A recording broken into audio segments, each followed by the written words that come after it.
नमस्कार, take Marathi Raghu YouTube चॅनलमध्ये आपलं स्वागत आहे. पी एम किसानच्या हप्त्याबद्दल कृषी आणि शेतकरी कल्याण मंत्रालयाकडून एक परिपत्रक जाहीर करण्यात आलेलं आहे.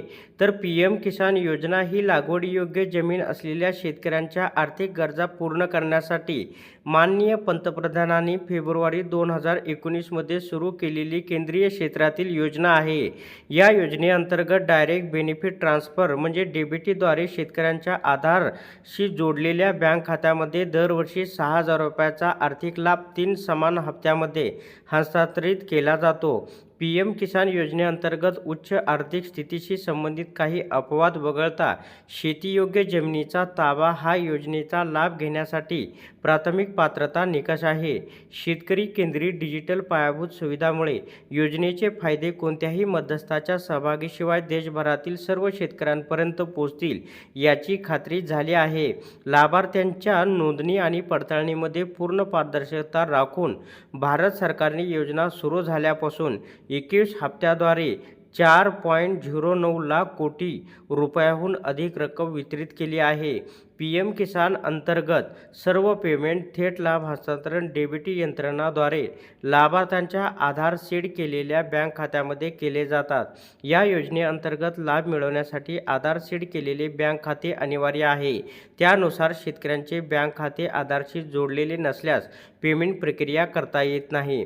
शेतकऱ्यांचे बँक खाते आधारशी जोडणे ही एक सतत प्रक्रिया आहे, कारण शेतकरी एका बँकेतून दुसऱ्या बँकेत खाते बदलू शकतात. तथापि शेतकरी ही अनिवार्य आवश्यकता पूर्ण करतात. त्यांचे देयके त्वरित त्यांच्या आधार सीड केलेल्या बँक खात्यामध्ये हस्तांतरित केली जातात. 6/2/2026 पर्यंत ज्या शेतकऱ्यांचे बँक खाते आधारशी जोडलेले नाहीत त्यांची राज्यवार माहिती संदर्भासाठी परिशिष्ट 1 मध्ये जोडली आहे. तर याशिवाय विभाग नियमितपणे राज्य, केंद्रशासित प्रदेश, कॉमन सर्व्हिस सेंटर म्हणजे CSC आणि इंडिया पोस्ट पेमेंट म्हणजे IPPB यांच्या समन्वयाने लक्ष केंद्रित संपर्कता मोहीम राबवतो, जेणेकरून बँक खात्याचे आधार सीडिंग सुलभ होईल. या व्यतिरिक्त शेतकऱ्यांना त्यांच्या बँक खात्याचे आधार सीडिंग सुनिश्चित करण्यासाठी SMS द्वारे सूचित केले जाते, जेणेकरून PM किसान अंतर्गत लाभाचे वितरण सुरळीतपणे होईल.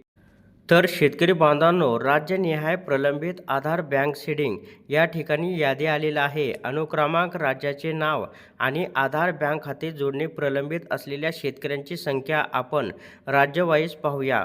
उत्तर प्रदेश 10,44,200 शेतकरी या ठिकाणी अपात्र आहेत.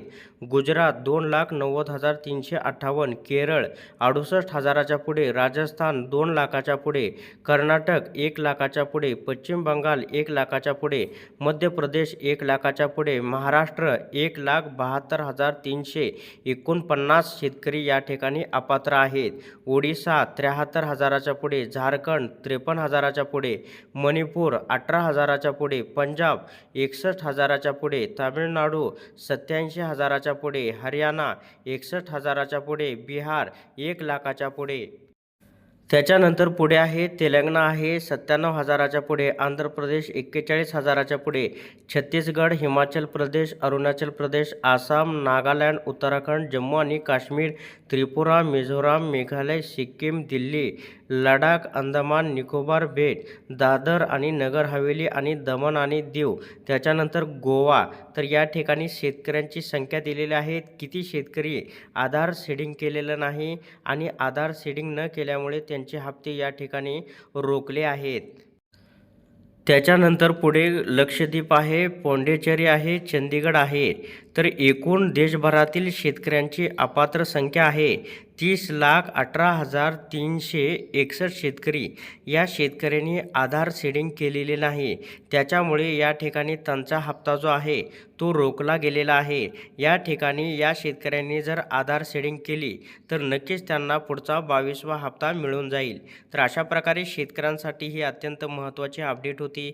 अशा प्रकारच्या महत्त्वपूर्ण अपडेट जाणून घेण्यासाठी आत्ताच आपल्या टेक मराठी रघु यूट्यूब चॅनलला जास्तीत जास्त शेअर व सबस्क्राईब करा.